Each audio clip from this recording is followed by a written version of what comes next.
রাঁচির আয়কর দপ্তরের principal commissioner Tapas Dutta, তাঁর ফ্ল্যাটেই নাকি আছে গুপ্তধন।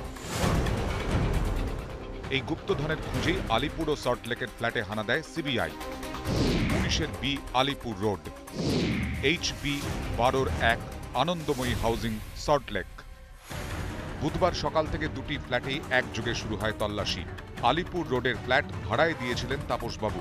সল্টলেকের ফ্ল্যাটে অবশ্য কেয়ারটেকার ছাড়া কেউই ছিলেন না।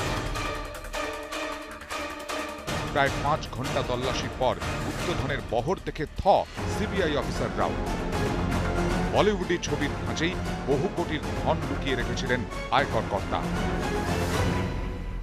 জুতোর শেলফে, বাথরুমের গিজারে, সোফার নিচে টাকা, দেওয়াল আলমারিতে টাকা, রান্নাঘরে সিলিন্ডার রাখার জায়গায় আলাদা তাক।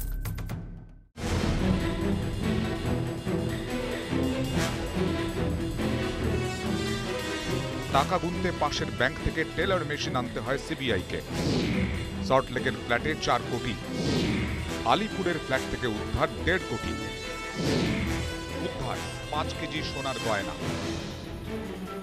সিবিআই সূত্রে খবর, নোট বাতিলের পর হাওয়ালায় কালো টাকা চালান করেই এই কমিশন পান আয়কর কর্তা।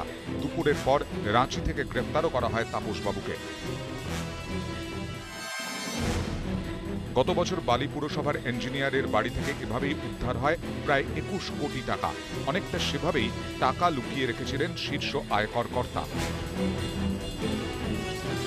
প্রধানমন্ত্রী নরেন্দ্র মোদীর যে প্রচেষ্টা, কালো টাকা রাখতে দেবেন না, কিন্তু কালো টাকার কে হোয়াইট করে উদ্ধার HB 12 থেকে প্রায় 4 কোটি এবং আলিপুর থেকে প্রায় 1.5 কোটি, প্রায় 5.5 কোটি।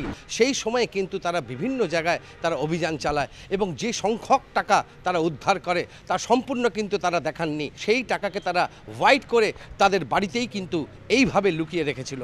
ক্যামেরায় সুরজের সঙ্গে অতিরথ ঘোষ, ETV নিউজ বাংলা, সল্টলেক।